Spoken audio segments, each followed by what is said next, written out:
Olá, bem-vindo à 11ª temporada do PQU Podcast, o podcast para psiquiatras em formação. Aqui é evidência com opinião. Eu sou Luiz Alberto Etten e é uma satisfação tê-lo como ouvinte. A hipocondria é um diagnóstico médico dos mais antigos, atualmente classificado como transtorno de ansiedade de doença, na DSM-5, e como transtorno de ansiedade relacionada à saúde, na CID-11. O aspecto central da hipocondria é a preocupação excessiva com a possibilidade de se estar com alguma doença. E, para se esclarecer o que pode ser, gastar tempo e recurso com consultas e exames. Esse medo de alguma doença frequentemente se origina de interpretação errônea ou de ênfase exagerada em alguma manifestação física menor. Um paciente que atendi certa vez teve uma crise de pânico ao interpretar a pulsação da artéria braquial, visível na região medial do braço, como um indicativo de que estaria tendo um AVC. Uma coisa, porém, é o diagnóstico de hipocondria. E outra, bem diferente, são os pacientes hipocondríacos. E é sobre eles que falaremos neste episódio. Você verá, cara e caro ouvinte, que nem todo paciente dito hipocondríaco tem hipocondria. O PQU Podcast é uma iniciativa independente do Vinícius e minha, realizado com recursos próprios e sem patrocínio de qualquer espécie. Na 11ª temporada, contaremos com a colaboração valiosa da Maria Clara Faleiros e do Tiago Apolinário e de podcasters convidados, dentre os quais alguns serão responsáveis por episódios magnos, verdadeiras lectures, conferências no formato de episódio de podcast sobre um tema que conheçam em profundidade.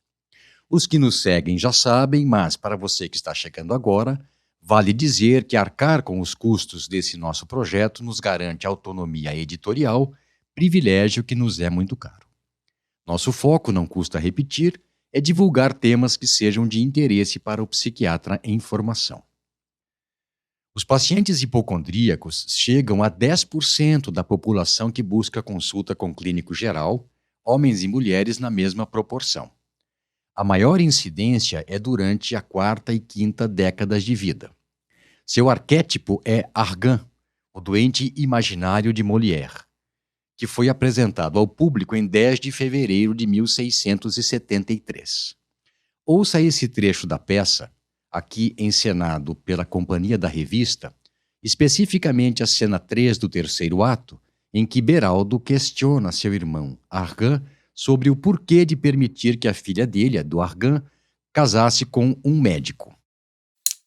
Que ideia é essa de querer casar Angelique com um médico? Eu quero um genro que me seja útil, Beraldi. Mas você deve pensar em Angelique. Deve haver um partido mais acertado para ela. Mas esse partido é muito mais acertado para mim, Beraldi. Argan, eu te peço de uma vez por todas.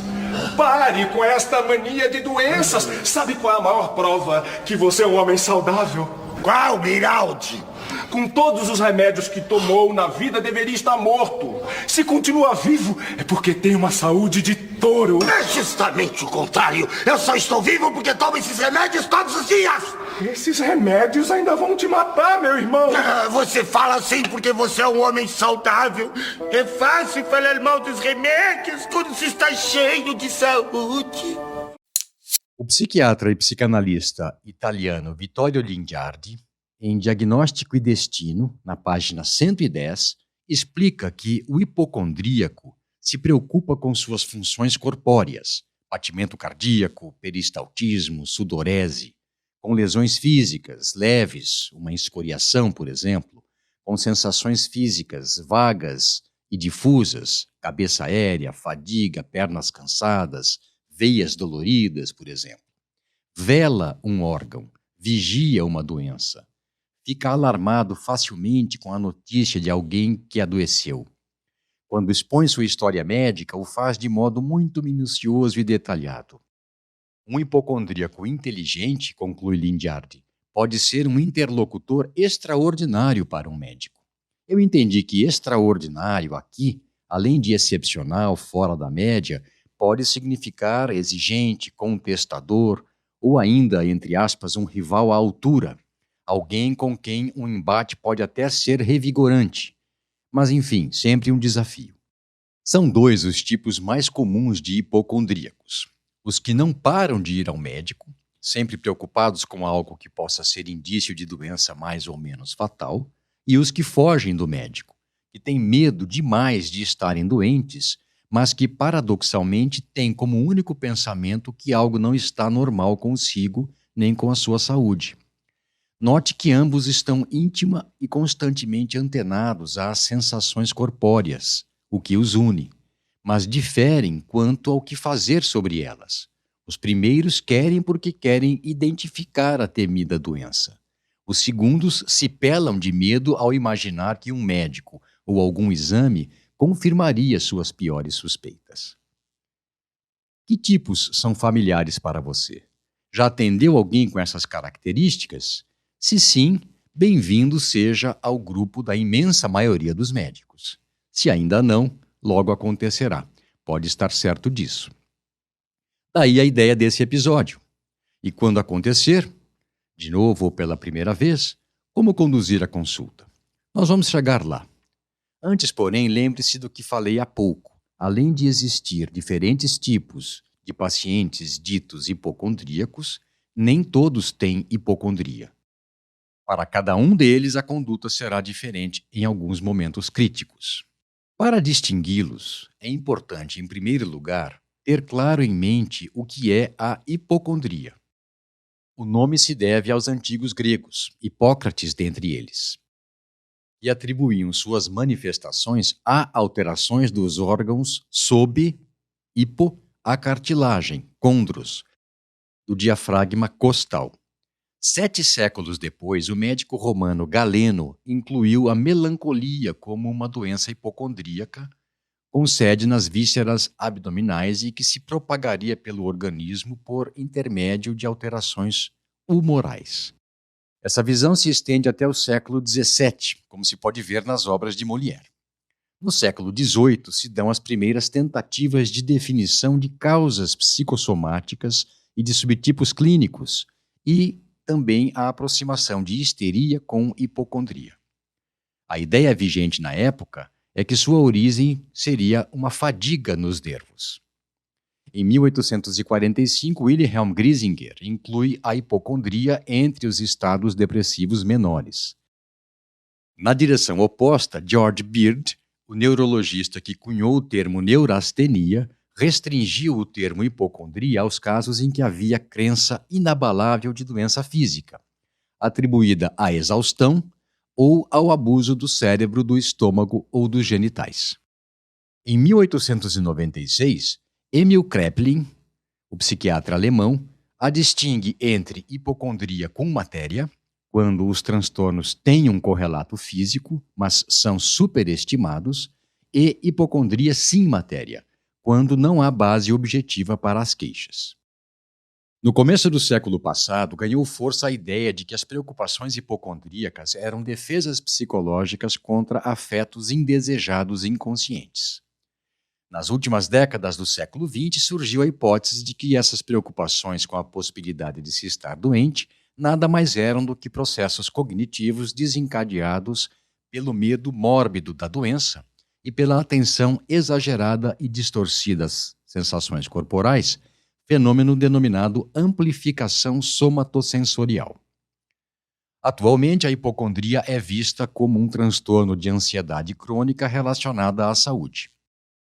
Como vimos no episódio 207 do PQ Podcast, no DSM-5 desaparece o termo hipocondria e os quadros que eram assim chamados passam a ter a denominação de transtorno de ansiedade de doença, que consiste na preocupação de estar com ou vir a ter uma doença grave, com sintomas somáticos, quando presentes, de leve intensidade. Ou seja, nessa categoria diagnóstica prevalece o componente cognitivo, enquanto anteriormente se enfatizava o componente físico. Na CID-11, a hipocondria passou a ser denominada transtorno de ansiedade relacionado à saúde e foi incluída na categoria TOC e transtornos relacionados, e não em transtornos de ansiedade e relacionados com o medo, por conta da fenomenologia e do padrão de agregação familiar mais parecidos com o do toque. Tudo bem até aqui? Muito bem, finalizamos hipocondria. E quais outros quadros podem cursar com preocupações exageradas com a possibilidade de doença? Pensou em transtornos somatoformes? Acertou. Aliás, essa categoria também não existe mais nas classificações atuais. Foi substituída por transtornos com sintomas somáticos no DSM-5 e transtorno de desconforto corporal na CID-11. Sua história, evolução do conceito e apresentações clínicas foram abordados no episódio 207 do PQU Podcast. E o que mais? Pensou em transtorno dismórfico corporal? A dismorfofobia? Muito bem. É outra possibilidade em pacientes que procuram insistentemente médicos e ou cirurgiões, principalmente plásticos. Mas nesses casos, a queixa é diferente. Não tem a ver com medo de doenças graves ou mesmo certeza de que se está doente, mas sim com a encanação, a preocupação excessiva com imperfeições estéticas ou defeitos físicos não visíveis aos olhos dos outros, que faz com que essas pessoas se considerem feias, que tenham anomalias mesmo, que sejam portadoras de alguma deformidade. Tais imperfeições podem ser na pele, no formato do rosto, no couro cabeludo, no nariz, nas orelhas, nos olhos, nos dentes, em alguma outra região específica do corpo, seios, abdômen, joelhos, panturrilhas e outras mais.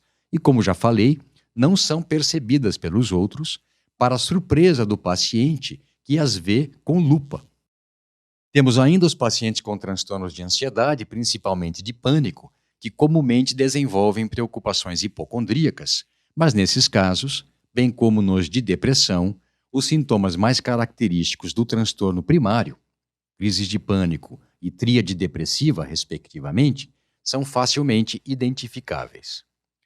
Por fim, um diagnóstico diferencial mais rebuscado e mais raro, a paranoia hipocondríaca, mais comumente denominado nos dias atuais de transtorno delirante de tipo somático, que difere da hipocondria pelo fato de que, nesses casos, as queixas somáticas atingem proporções delirantes, ou seja, são certezas absolutas, e não dúvidas atrozes, inegociáveis e irredutíveis de que há algo errado com o corpo, em geral acompanhadas da crença de que há uma espécie de complô para esconder a verdade deles. Os pacientes com transtorno delirante de tipo somático podem se queixar de deformações, infecções, feiura e mau cheiro, quadros que já foram também chamados de psicose hipocondríaca monossintomática.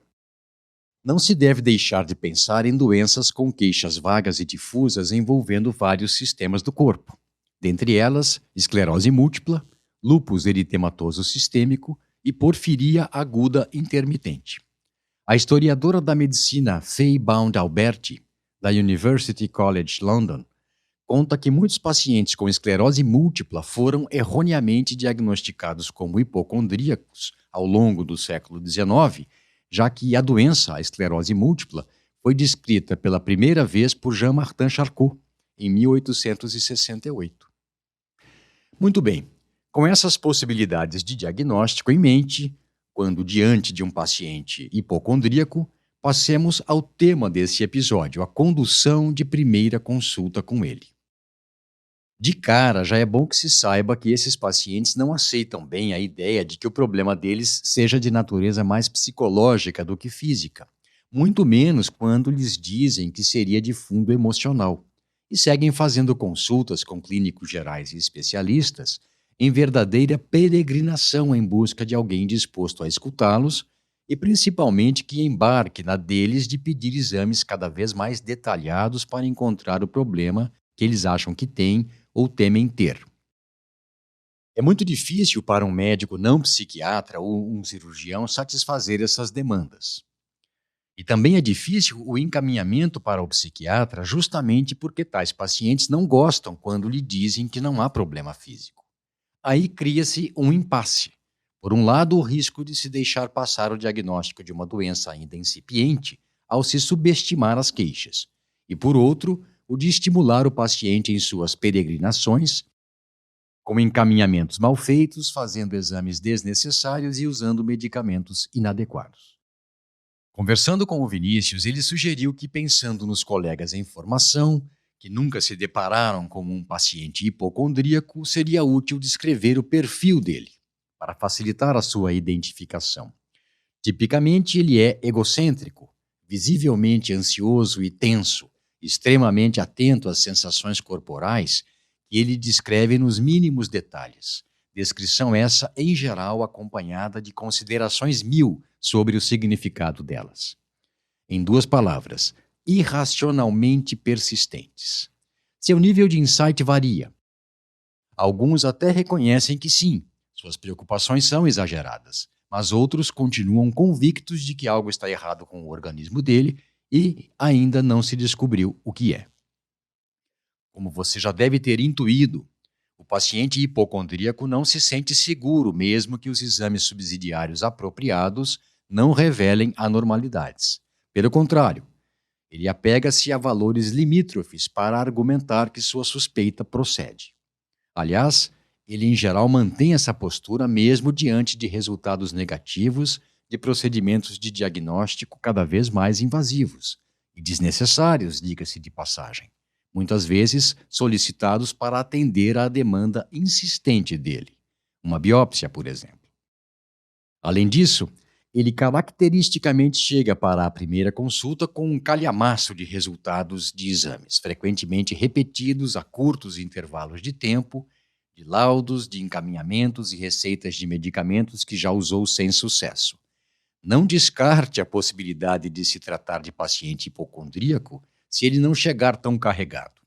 Muitos trazem tudo no celular e se aprazem em mostrar para você o que foi feito em cada etapa de sua trajetória. Também é extremamente comum o incômodo que ele sente, muitas vezes verbalizado, quando se insinua que suas queixas não indicam algo grave e que podem ter relação com estresse ou somatização. Uma última coisa importante que eu ainda não comentei. A presença de uma doença qualquer já identificada não impede o diagnóstico de hipocondria ou de preocupações hipocondríacas se seus aspectos essenciais estiverem presentes no quadro. Bem, eu espero que essa descrição sucinta lhe seja suficiente para estimular os diagnósticos diferenciais mais comuns de casos como esse. E vamos agora atendê-los em 6 passos, cada um deles fundamental para o bom desenrolar da consulta. A formulação que apresentarei a seguir é uma adaptação do que li no livro The Clinical Interview Using DSM-4, Volume 2, The Difficult Patient, que nos foi indicado pela Renata Azevedo na entrevista que fizemos com ela e que foi ao ar no episódio 220 do PQ Podcast. A referência completa você encontrará em nosso site, pqpodcast.com.br. Primeiro passo: escutar. Deixe o paciente descrever para você as queixas e preocupações que tem. Provavelmente ele lhe fornecerá descrições detalhadas das sensações que experimenta, se valerá de comparações e analogias, tais como: minha cabeça dói como se uma faixa a apertasse cada vez mais. Ou, às vezes parece que meu coração vai sair pela boca de tão agitado que ele fica. Ou ainda, minhas mãos formigam e ficam frias quando levo um susto, e eu demoro a me recuperar. Escute com atenção e estimule o paciente a falar quando aconteceu pela última vez, se na ocasião estava ocorrendo ou havia acontecido algo que pudesse contribuir para o surgimento da sensação. E atenção, nessa primeira etapa não sugira nem insinue relação de causa e efeito entre as manifestações somáticas descritas e estresse, a não ser que o próprio paciente voluntariamente diga que isso acontece. Observe que não se trata aqui de ficar passivamente escutando o que o paciente diz, mas sim de mostrar que você está interessado pelo que se passa com ele e de que acredita que ele sente aquilo tudo. Mesmo já pensando que pode ser hipocondria ou algum transtorno de ansiedade com preocupações hipocondríacas, você deve guardar isso para si, pois o objetivo do passo 1 é estabelecer a fundação da aliança terapêutica.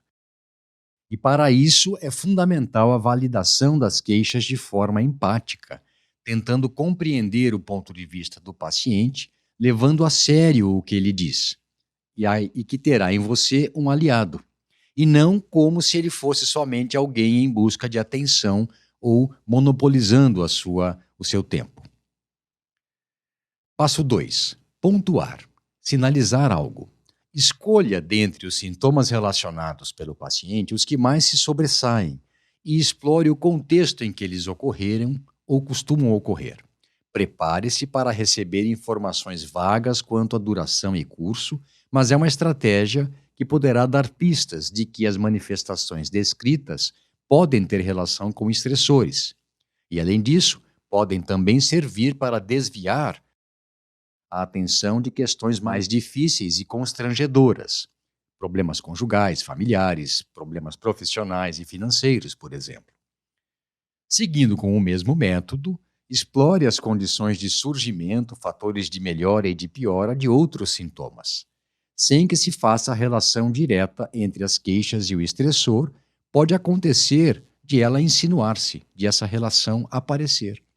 Utilize perguntas como, por exemplo, o que aconteceu imediatamente antes de surgir essa dor no peito? Ou, quando foi a última vez que isso ocorreu? Conte como foi ou ainda o que, em geral, vem antes dessas tonturas. É outra maneira de se abordar o problema.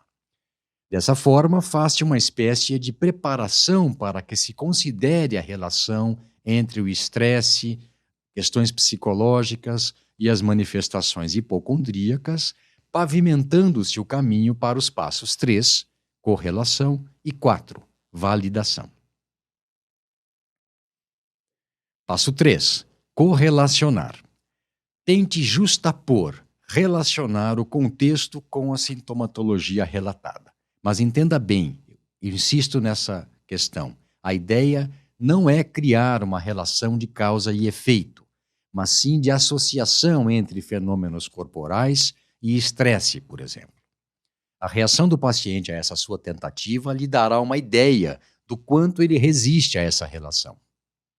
Nesse ponto, pode até emergir alguma hostilidade em relação a você, que, se for bem manejada, será de curta duração. Monitore os seus sentimentos em relação ao paciente para que não seja pego de surpresa ao lhe dar uma resposta mais ríspida ou se perceber irritado com ele, algo perfeitamente compreensível, mas que deve ser gerenciado internamente. Se a intenção é formar uma aliança terapêutica que aumente a chance de boa evolução da consulta, seria um tiro no pé demonstrar irritação, desaprovação ou mesmo desprezo. Imagine que o que você está sentindo é o que esse paciente desperta nos que convivem com ele. Se deixar levar, apenas irá reeditar uma interação já velha conhecida dele.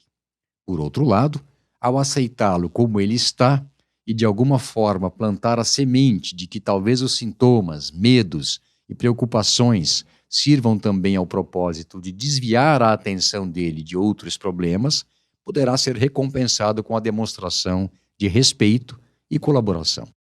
Passo 4. Validar. Inverta os papéis. Agradeça o paciente por ter feito o esforço de lhe fornecer todas as informações sobre a condição dele. Expresse empatia, se conseguir de fato estimar o que ele sente na posição em que ele se encontra, dizendo, por exemplo, como deve ser difícil enfrentar tantos problemas, os que foram explicitados pelo paciente e os que foram apenas citados ou vistos de relance, tendo que tolerar tantas preocupações e medos. Se possível, valide e normalize a correlação encontrada no passo 3 entre estressores, questões psicológicas e sintomas. Passo 5. Informar. Forneça um diagnóstico ou hipóteses diagnósticas, justificando-as com seu raciocínio clínico. Enfatize que sabe que as manifestações físicas são reais para o paciente, mas muito relacionadas com estresse, acumulado ou atual, e exacerbadas pelas preocupações com o que elas significam.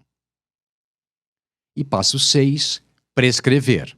E aqui eu não me refiro especificamente à prescrição de medicamentos, mas sim de orientações gerais, aconselhamento e encaminhamento para exames ou outras avaliações médicas e psicológicas, com base no consenso obtido entre médico e paciente sobre quais as prioridades do caso.